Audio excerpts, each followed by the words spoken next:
how can you turn this into a lifestyle? Not just nutrition, but fitness in general. How can you adopt this as a lifestyle and stop putting so much pressure on yourself to achieve these goals in such a condensed time frame?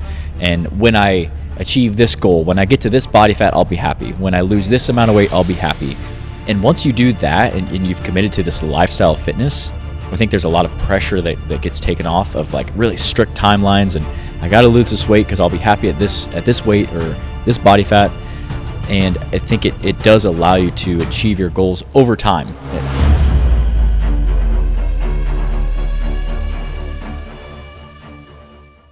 Welcome back to the podcast. Today's topic is going to be about simplifying your diet.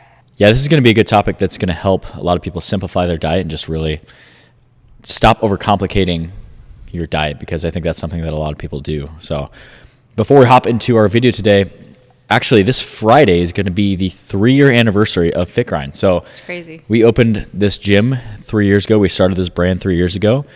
Started as a brick and mortar gym here in Nebraska.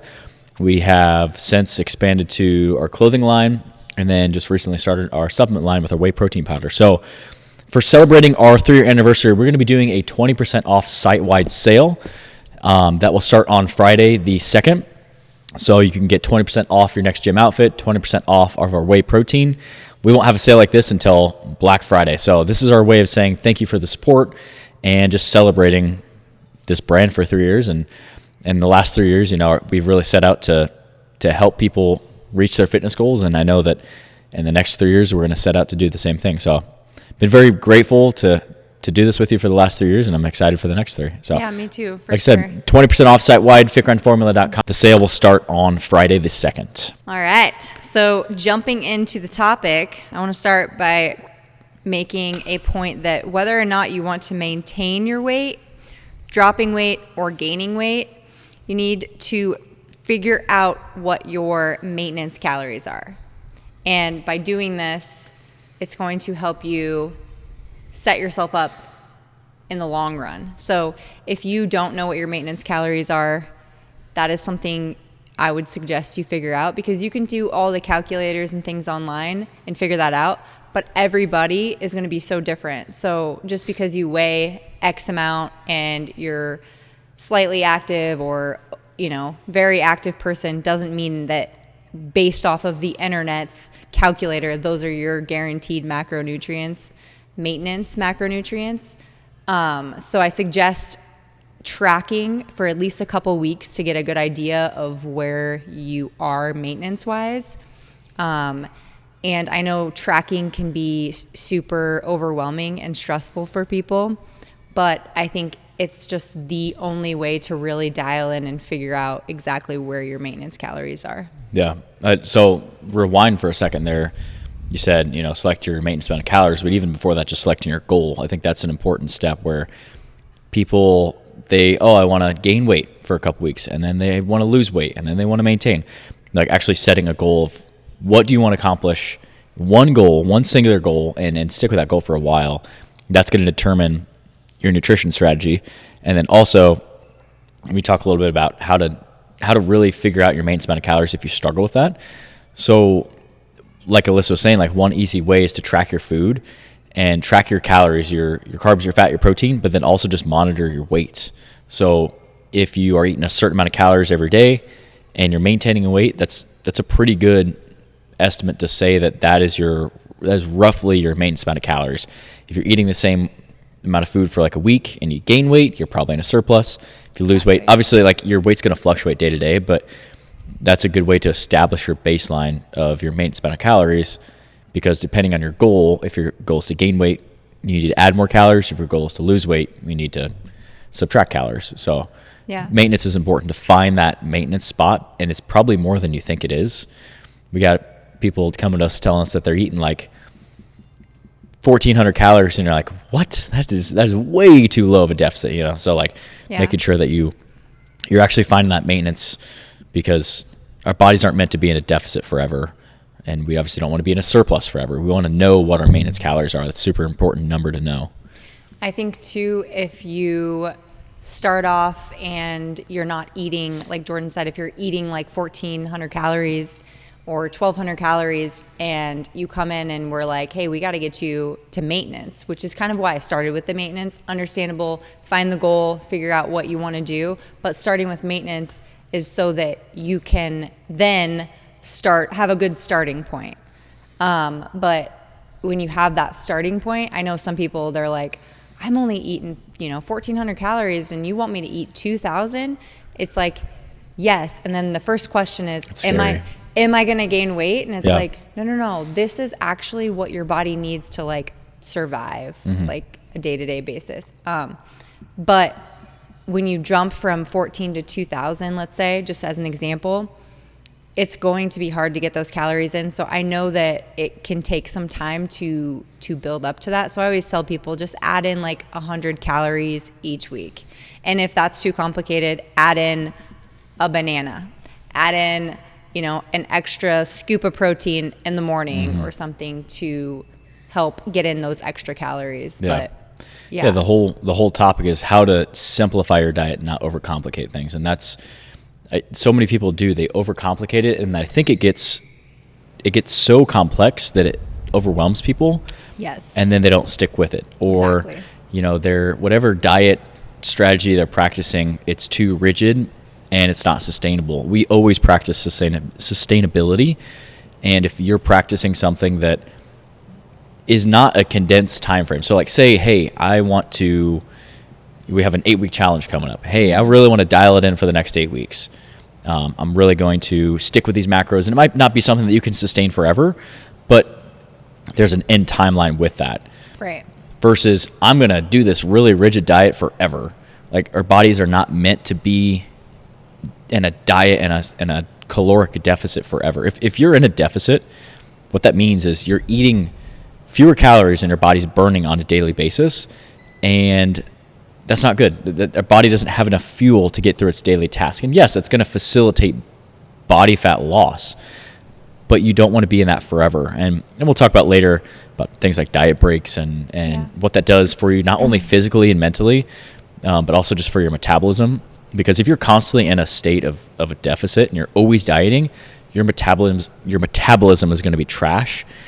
And you're just going to be ending up spinning your wheels and not able to lose weight, gain weight, or reach any of your fitness goals that you set. So yeah, it just puts a lot of stress on the body, and like you said, it causes your metabolism to just turn to complete trash. So when you get to that point, I think it would be safe to say just jump back to maintenance, give your body a break, and then you can dial back in after your body gets that break. Yeah.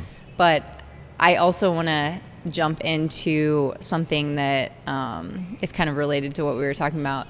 So trends, like popular, keto diet, whatever the trend may be, you don't have to do what everyone else is doing.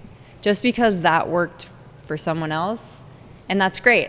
There's nothing against keto. If that works for you and that lifestyle works for you, then that's great. I mean, I like carbs, so that for sure would not work for me. Mm-hmm. So I think it's really important to note that just because there's certain trends going on that maybe everyone else is doing that is working for them doesn't mean that you should jump onto that, because all that's going to happen is you're going to try that, maybe see results from it, and it's not sustainable. So you're just going to get back to square one of getting to the point where you're frustrated again. So that's what we're trying to focus on in this episode, is just teaching you how to simplify it and not make it overly complicated. Yeah, it all comes back to sustainability. If you can't sustain the diet habits and strategy that you're doing, it's not going to last. It's not going to work. No. Yeah, maybe you go on this crazy diet and you lose 15 pounds in a certain amount of time, a short time frame.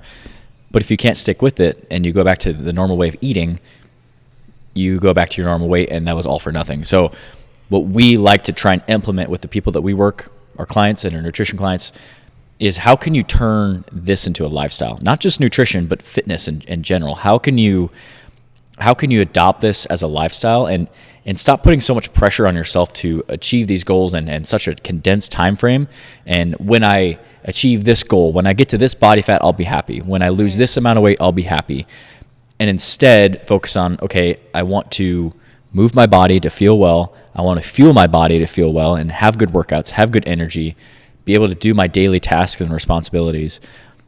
And once you do that and you've committed to this lifestyle of fitness, I think there's a lot of pressure that gets taken off of like really strict timelines, and I got to lose this weight because I'll be happy at this weight or this body fat. And I think it does allow you to achieve your goals over time. There's no rush to lose weight. Obviously, people want to lose weight. They want to lose weight the fastest way. But sometimes the fastest way is not always the best way. 100%. And the fastest way is not the most sustainable way. So you have to be all in on this as a lifestyle.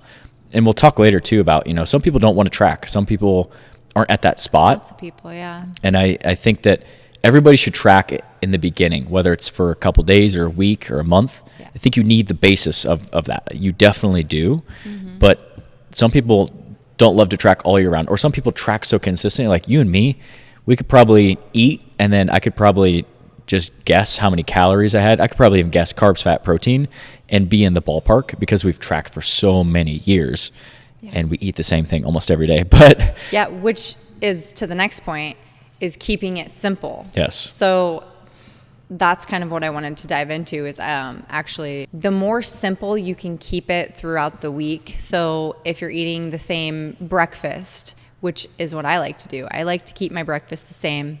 If I'm going to switch anything up, it's going to be, we're going to swap toast for oatmeal, or pancakes, we're going to swap the berries for a banana or, something different as far as fruit. But I like to have the same breakfast every morning, which is egg whites, toast with Kerrygold butter, berries on the side, and then I have my morning cup of coffee and a scoop of collagen. Alyssa's got to have her berries. Yes. That's like her staple, her ritual, her blueberries in the morning. Yeah. And raspberries. And collagen, because I think it does wonders for the hair, skin, and nails. You got great hair. I mean, I try. But so I keep that the same every morning. And then I'm typically busy training in the mornings. So I just have a protein bar around that 9, 10 a.m. time frame. And then I get into my workout and then try to keep lunch pretty much the same too. I know Jordan's a big fan of salmon. And you guys can tell him this too. I tell him all the time. Mercury is... You mean tuna? Not salmon. I mean, I love salmon. I love salmon. Yes, I do. Tuna. Sorry, the packaged tuna. But there's a lot of mercury in that, and I try to give him all the warnings. But I only have tuna a couple times a week now. That's good. Back when I was in college, I used to have way too much tuna. I would have 4 packets of tuna a day. That was way too much. But now I have usually I'll just keep it here at the gym. As just a in a pinch. Hey. I didn't have time to prep the lunch today. I got my snack and my protein shake and all that stuff, but I'm going to have a sweet potato and a pack of tuna. But yeah, you're better at prioritizing that. Yeah, definitely don't eat as much tuna as I used to. But I think with structure, talking about your meals, and I recorded a full day of eating actually a couple weeks ago. It's going to change here because we're going to go into our half marathon prep coming up here soon where we're going to be running more. We're still running and lifting, and we will still run and lift when we're in our half marathon prep. So our half marathon is the Nebraska Half Marathon on April 28th, and we'll start the first full week of February. We're going to start I think it's an 11-week prep.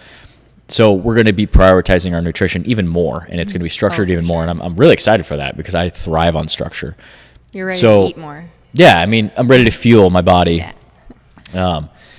But so we'll record on our YouTubes. We'll record future full days of eating. But I know that we both have full days of eating on our YouTube channel. So if you're interested in checking that out, go check out our YouTube channels for more details. But if you're looking for some structure as far as nutrition throughout the day, at each meal and each snack, you should have a protein source, you should have a fat source, you should have a carb source. You want all 3 of those macronutrients at each meal. And the more that you can stick to that structure and have like, okay, I have these 4 or 5 protein sources that I know I like to eat. Okay, I insert one of those protein sources at breakfast. Right. I have these 4 or 5 carbohydrate sources that I like to eat. Insert one of those at lunch. Okay, I have 1 vegetable that I like, 2 vegetables that I like. The more that you know what you like and the more you were talking about, the more you can keep it consistent, the easier it is. And if you want to get, extravagant with dinners and whatnot, maybe that's a place where you can have something different every night. That's usually where, Alyssa will cook dinner for us. I'll finish up training here at the gym and she'll cook dinner, and usually it's different every night, which usually it's breakfast. I appreciate that. Yeah, we love breakfast. Yeah. We could eat breakfast, lunch, and dinner, but maybe your breakfast and your lunch and your snack throughout the day stays the same. If you're somebody that can stick to that, I'm going to tell you it's going to be a lot easier to stick with that and be consistent with it versus if you're somebody that needs a different meal every breakfast, every lunch, every day. If you can prep, okay, this week I'm going to do chicken breast, I'm going to do sweet potatoes, and I'm going to do broccoli at lunch. Yep. Next week, maybe it changes. Okay, next week I'm going to do ground beef, I'm going to do rice, and I'm going to do a different vegetable. Like you can change it every week. You should. Yeah, you should. To get in different But if you can stick to that structure, it just simplifies things so much more. And your dinners, maybe that's where you like, okay, I'm going to plan out the week, and this is what I'm going to cook at dinner this night and this night. Yeah. Maybe that's where you get a little bit more extravagant and you play around with different things. But if you can stick to that structure of breakfast is usually around the same thing. I have a couple different meals that I'll rotate. Snacks the same thing. So for me, my midday snack, I always have a protein shake and I have a piece of fruit. Yep. Usually my midday snack. My lunches are pretty much the same every day. My late afternoon snack after my workout is pretty much the same thing every day. And our dinner varies. If you can stick to that structure, it really does simplify things, and it's going to provide more sustainability versus if you have to have a different meal every day. Now, if you do, that's fine. You just have to be on top of it a little bit more. So it allows you more freedom, like in the evening, to if you keep it simple throughout the day. And as long as you're not throwing away your weekends, that's another big one too, that I think people can be so strict during the week and stay in that calorie deficit, and then on the weekends they're like, oh, we're going to go out to dinner, we're going to have some drinks, which is fine, but try to stay within means and stick to that same routine of breakfast, lunch, dinner. If you know you're going to go out to dinner and maybe you're going for pizza's going to be higher carb, higher fat, maybe back off on the fats and the carbs throughout the rest of the day. Yeah. Those are just kind of little key tricks that I like to keep in my back pocket. Because like Jordan said, you don't need to track forever. That isn't something that is realistic for everyone. The reason that it's important to learn how to track and get a good idea of what you're eating,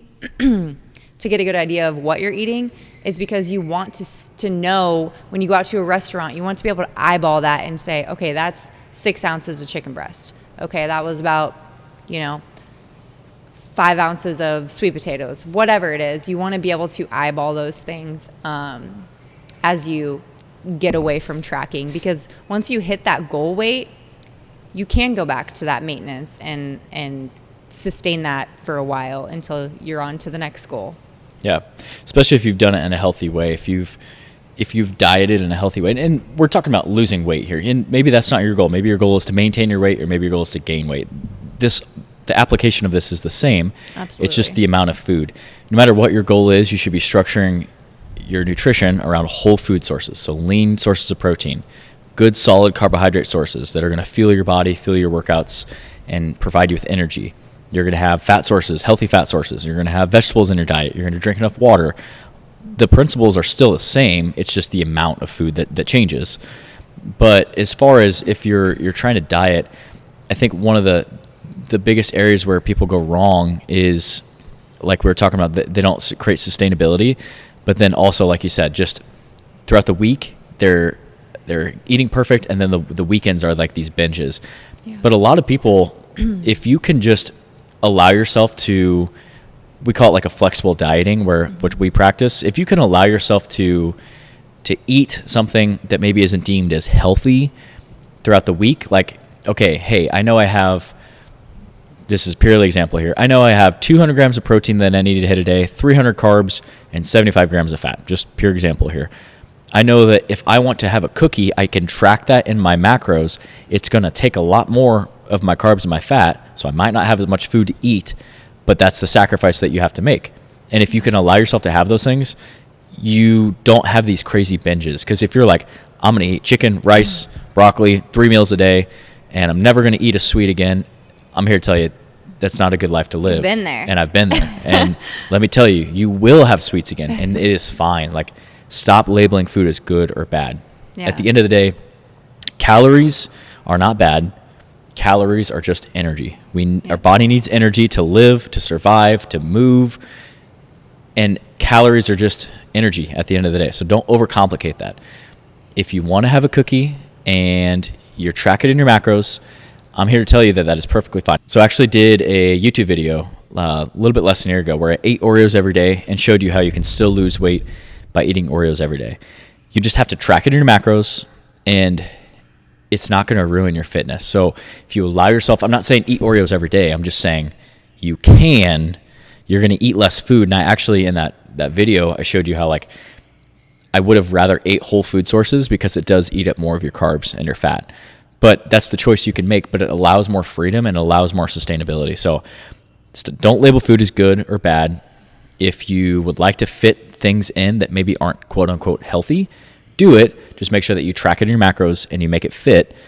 And yeah, you might be a little more hungry, but that's the sacrifice you have to make. So just like anything, you give and you take. And if you stop labeling food as good and bad, it kind of curbs those big spikes of calories and those big binges that you'll see on the weekends that just kind of ruin people's hard work that they do during the week. Yeah, so I want to add to the cookie thing because I'm like a big cookie monster. So when we do have a cookie, which is often, I'm not going to lie to you. It's at least once a week. Yeah, they have a couple local gluten-free shops here that I like to hit up. But when I do have that cookie, I typically try to put that around my workout because I want to utilize that towards my workout, utilize those carbs towards the workout, and I'll pair it with a protein shake. The reason for that too is because it's going to keep you full. Because if I eat one cookie, chances are I'm just going to want more. But when I drink that protein shake, it's going to help fill me up and keep everything all nice and balanced. Yes. So yeah, that's a great trick. hack that you can do.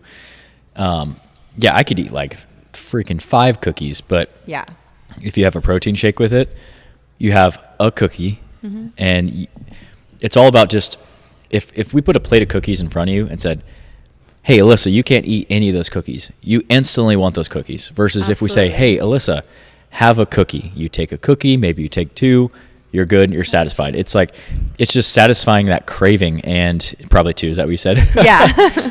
It just satisfies that craving, and I promise you, if you can do 80 to 90% of the things right with your nutrition, you're going to see more progress than you can dream of.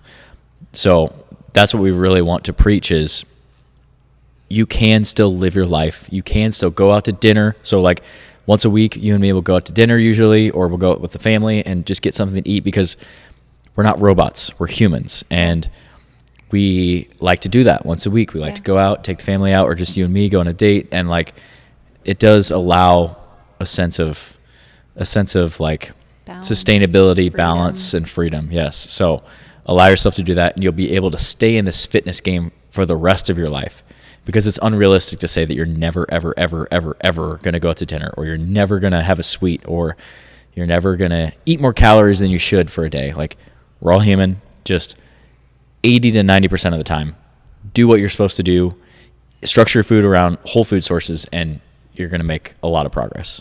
Keep it stupid simple. Yes, very simple. Yep. Yeah. So another thing I want to mention is when we are dieting, or like you said, trying to put on muscle mass, whatever it may be, when we're trying to dial in on a goal, something we want to keep in mind is, are we in a healthy mindset? Are we in a good phase in our life to be doing that? Because there's been plenty of times in life where I can go back and recognize, like, okay, this is just like nearly impossible to set a goal like running a marathon, or trying to be in a calorie deficit when there is a hard time in your life that you're going through. For us, an example I can think of is when Cashton was in the NICU, there was no structure. We were living by the edge of our seat. So that was not a good time to put a goal, and focus at that point in our lives. But I do think it's important to sit down with yourself and be honest and say, okay, am I ready to commit to this goal? Do I have the time and energy to focus all of my energy on this to achieve this? Because if you don't, you're just setting yourself up for failure, and that alone is defeating. Mm-hmm. Yeah. I think the deeper question there is, what is the motivation for what is the why of why you want to accomplish your goal? And if you really have an honest conversation with yourself, that's a very powerful motivator. It's going to help you understand what it is you're trying to accomplish and why you're trying to accomplish it. Why is this important to you? And exactly like you said, there's going to be seasons in your life, So sometimes maybe it's not the right time to set this crazy huge goal.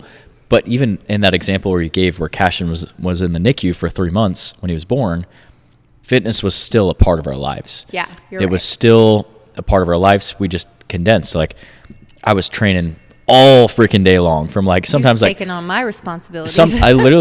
There were some days I trained from 5 a.m. to 8 p.m. Yeah. And then I would go to the NICU, but I still got at least every day I got a 30-minute workout in. Yeah. I'm not saying that to brag. I'm just saying that to show you. Typically, we would normally work out for at least an hour a day, but with that, I had to cut the time down, but I still got something in. I was still able to maintain my fitness. You weren't hitting PRs. I knew, lifting heavy. No, I knew that it was not going to be a phase where I could progress. Yeah. But I knew that fitness is important in my life, not only physically, but also mentally.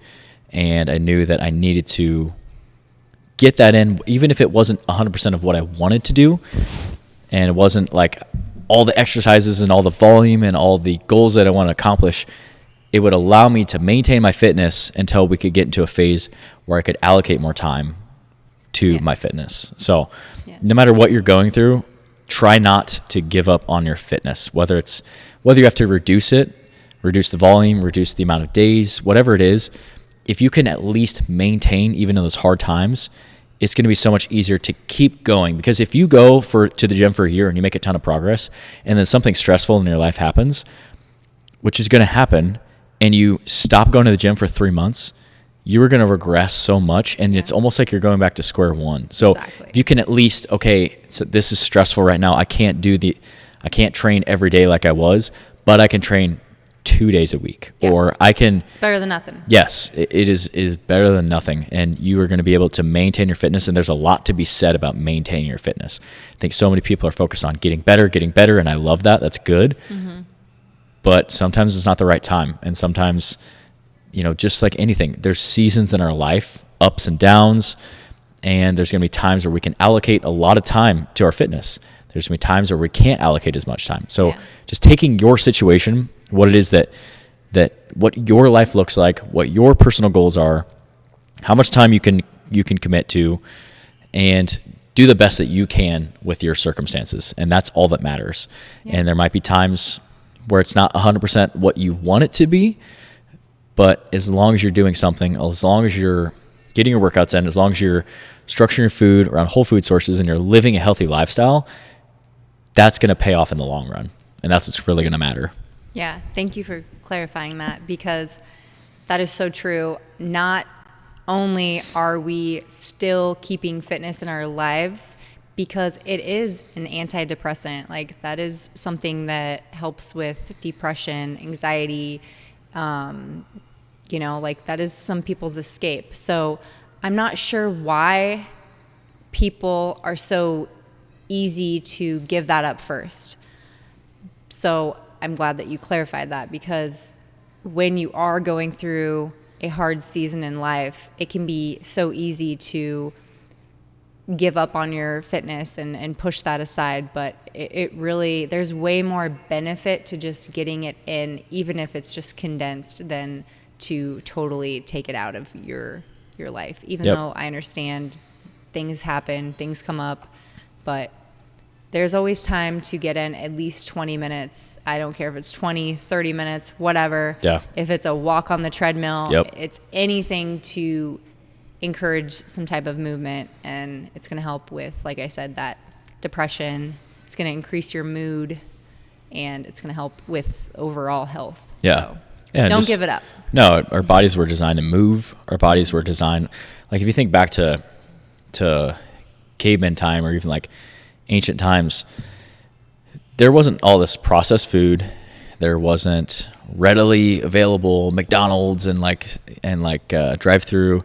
Grubhub. There wasn't DoorDash. transportation. Yeah, there wasn't anything like that. Like people had to move their bodies to get food. They had to eat food that was from whole food sources, whether it was like, they had to hunt for meat, or they had to gather fruits, vegetables, all that type of stuff. So our bodies are meant to move. Our bodies are designed to move, and our bodies are designed to eat clean foods. Yeah. So from an evolutionary standpoint, like you need to always move. You need to always prioritize your health and your fitness, because it's not just about how you look. It's not just about how fast you can run, how much weight you can lift, what the scale says. That's not what it's all about. Those are milestones and markers to track progress. Yeah. But the biggest thing is we want to have a high quality of life for as long as we can. That's your health span. How long can you have functionality? How long can you have high quality movement and a high quality life? And that all starts by a lifetime of committing to your health and your fitness. And if you are short setting your goals, or you're losing sight of that, or you're sporadic, you work out for a year and then you take a couple years off, work out for 6 months and then you take a couple years off, that's not going to improve your health span. Yep. That's one thing that I think people need to wrap their head around, is train for more than just appearance, personal fitness goals, body composition, weight loss, all those types of things. You need to train for your health and look at it as an investment in your health span, your lifespan, and just your longevity moving forward. If you can do that, again, there's less pressure on achieving a certain goal in such a short time frame, and like all this like anxiety around it. And when you don't, you're crushed because you're like, I didn't reach that goal, and I'm just going to give this up because it's just not working. Like, no, like stay with it. You didn't reach the goal in a certain time frame, but shit, we got a lifetime to work out, work on your health, work on your fitness. So that's one thing. Just realize that no matter what your goal is, to gain weight, lose weight, maintain your weight, think about your health as well. That should be your number one goal, is to improve your health and have high quality of life, high quality of movement for as long as you possibly can. Yeah. My clients who are the most successful are the ones that come in and say, I just want to feel better, move my body, and focus on functional movements that are going to help me as I age, because those people, they stay here forever because they're not so fixated on the scale and the number on the scale. And I'm not saying that those aren't goals that you shouldn't have, but the people who are more successful in staying on a fitness journey or staying in their routine of exercising are those who are looking at it as a lifetime, instead of, I got a wedding, I want to lose 20 pounds in this amount of time. Then you're in here and you're working for that, and if you don't achieve that goal, it just pisses you off, and you're more frustrated, and then you have this negative opinion towards working out and your fitness in general. So it's important to, like Jordan said, really prioritize your fitness based off of health and lifestyle. Yeah. And yeah, you hit the nail on the head there. Just, it's okay to have those goals, those short-term goals. Yeah. It's perfectly fine. I want to lose weight for my wedding. I want to get in shape for this, for that. Perfectly fine. But just realize that, set that next goal, and don't just train to achieve that goal and then give it up. Just like you said, like always have that next thing that you're working towards. And if you're not necessarily working towards any goal specifically, that doesn't mean that you should not prioritize your health and your fitness. Still prioritize it. Just keep doing it until you figure out what that next goal or that next step is. So Right. There's always room for improvement. Yeah, always. Everywhere, even for us. Yeah. So one thing I wanted to talk about was we kind of hinted on this earlier. Do you think that everyone should track? How long should everybody track? Should people track for the rest of their lives? Should people not track? Let's kind of talk about that, and then we can talk about if you don't want to track, what can you do to simplify your diet to still see progress? Yep, for sure. So we've talked about this actually in one of our other podcasts a little bit. I do not think it's ideal to track forever because it becomes an obsession. It can take you away from your life. Like, I mean, we only have one life. You want to enjoy your life, and you don't want to always have to be that guy or girl that's, passing on dinner dates with your friends because you can't eat what they're eating or whatever it may be. You pass on your family night because you don't want to be surrounded by the goodies that I know our family always has. Yeah. So it's good to have that balance. And so no, I don't think that you should track all the time. But I do think when you have a goal, it is important to track because every little bit does count and does matter. And like I said in the beginning, it's important to have a good baseline of knowing exactly what your maintenance is, how much you should be eating, knowing what an actual tablespoon of peanut butter looks like, because some people think a tablespoon of peanut butter is a giant scoop. It's not as much as you think. I mean, wishful thinking, but once you track, then you're more aware of like what an actual serving size is of each thing. So yeah, it's important to at least have tracked before, get a baseline, know where you're at, but forever, no. Yeah. I think everybody should track, even if it's for a week. Ideally, you should track for a while, like, especially like you're saying, if you have a really ambitious weight loss goal, tracking is going to help streamline that process. I'm not saying that you can't lose weight without tracking. You can, but you have to start to learn and get a base of like, this is what a carbohydrate is. This is what a protein is. This is what a fat source is. This is how much protein is in this amount of fish, or right. This is how many carbs are in this amount. Once you get that understanding of it, it's really easy to kind of structure the day and kind of intuitively eat. But if you have an ambitious goal to gain weight, lose weight, train for a specific performance-based goal, it's going to help and improve your results if you can track your food and be consistent with that. So I think it is really important in the beginning to track. Everybody should track their food for at least a week to get an understanding, also to see where you're at. Like if you're not tracking your food, you could take any sort of app, diary, whatever it is, track your food, and you can look at it and be like, oh wow, I didn't know that I was eating this much of this, or wow, yeah. I'm way under eating on my protein, or wow, I'm not drinking enough water. So like there's things that you can immediately change just by looking at that, and you can have a path to go down and some things to work on. But again, like you said, I don't think everybody should track for the rest of your life. I currently don't track my food, kind of intuitively eating right now. As we get into our half marathon prep, I will structure more specific tracking because I actually don't eat enough a lot of times. Like I undereat a lot, which doesn't necessarily help me get to my goal, which is a downfall, but I do intuitively know how much I should be eating, how much protein, how much carbs is in this meal, that type of stuff. But again, I'm trying to maximize my results when we get to our half marathon prep. So that is exactly why I'm going to track my food. So that's an example of, you can go through phases of not tracking. You can go through phases of diet breaks, like we mentioned earlier, where, okay, I've been dieting for 16 weeks. I've lost weight, but I've kind of hit a plateau. That's a good point to go back to your maintenance calories for a couple weeks, reset your metabolism, reset some hormones, reset your mind a little bit too, and then you can go back into a deficit if your specific goal is weight loss. Yeah. So you don't always have to track your food. You don't always have to be in a deficit. You don't always have to be working towards this really specific goal, but it is very beneficial to have that baseline of how much, what is in this, how much of that is in that, how many calories I should be eating, and if I can do that consistently. Yeah. And one thing I think too is one macronutrient that I would probably always try to track is protein. Yes. Now, once you get a ballpark of like, you know, what a chicken breast adds up to be as far as protein, or a scoop of protein, you know how much protein you're getting there, but you want to always track that, especially if you're working out hard and you are not recovering. The first thing that we go back to is always, are you eating enough protein?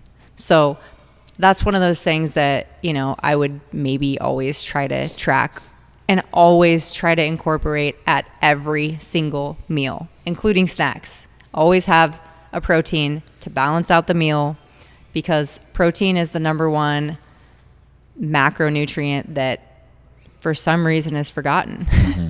People lack protein. And when I tell them how much protein to eat, they're like, holy shit. How am I supposed to get that much protein? Yeah. I'm like, let me show you. It's really not as complicated as it seems. And typically I'll have somebody track how much protein they're eating, and we'll slowly work our way up, because it can be challenging for some people, especially when they aren't aware of what a protein is. And maybe they think peanut butter is a protein source, and peanut butter is going to have more fats really than it does protein in it. So ultimately it comes down to being consistent with whatever you're doing and making sure that it fits into your lifestyle while balancing and managing your stress, getting good quality sleep, and being the best version of yourself. Yeah. I think that if you can find a structure that works for you, and if you can keep with that program, it's going to look different for everybody. It's going to look different for me. It's going to look different for you. Everybody has different goals. Everybody has different responsibilities. Everybody has different, like we talked about, amounts of time that they can allocate towards their fitness depending on the spot in life that they're at. But if you can find structure that works for you, stick with that structure and adopt fitness as a lifestyle. I mean, there's a lot of years ahead that you can achieve amazing goals and achieve amazing things. You just have to adopt this as a lifestyle and stop trying to go through like 4 weeks of dieting really hard or 6 weeks of dieting really hard. You need to focus on just adopting this as a lifestyle, and it's gonna change the way that you look at fitness. So yeah, for sure. Yeah, we have our son right here. If you could hear my phone in the background, he's watching YouTube Kids. We currently at the gym on a Saturday recording this podcast, and we got our little guy with us. So it's a family affair today. Yeah, but I think that kind of wraps up the episode and simplifying the diet. And if this is an episode that you guys enjoyed and you want to hear more about it, we can always dive in even deeper into this, because I love talking about nutrition. I could go on and on. This was definitely my subject here. So, and we will be doing further nutrition videos, topics, especially as we change our goal into training for our half marathon goal. Nutrition is a huge thing. Like we talked about, if you're looking to optimize your results and optimize your performance, there are lots of specific things that you can do, and especially things that we will do and document and share in preparation for our half marathon that we'll be talking about on the podcast. So I'm looking forward to future topics on that coming up soon. So yeah, it's always a good time. All right. So thanks for tuning in, guys. Like I said, we have that sale going on starting Friday, February 2nd. We'll have a site-wide 20% off sale. So if you like to support the brand, go pick yourself up a new gym outfits or check out our new whey protein powder. Now's the time to do it, because like I said, we will not do another sale until Black Friday. So this is our way of saying thank you for the support, to celebrate the last 3 years. And I'm looking forward to the next 3 and the next 3 after that and the next 3 after that. Just many more. Helping people reach their fitness goals. That's what we're passionate about. That's why we started this gym, and that's why we continue to take care of our fitness and help people with their fitness, because I do feel very grateful to be able to live my life every day by going to work and sharing my passion with other people. And that really does fill my cup, and I do feel very blessed and very grateful to do that and to do it with my best friend. Yeah, So. for sure. Me too. I think I think it's important to do what you love, and not everybody gets to do that. So we are very blessed that we get to do that. And like you said, we got the littlest one here today, but we're able to do what we love and involve the kids as well. And we're just out here trying to create the perfect formula and balance. Yeah, it's a work in progress. Yeah. Thanks for tuning in the podcast, guys. We will see you guys in the next one.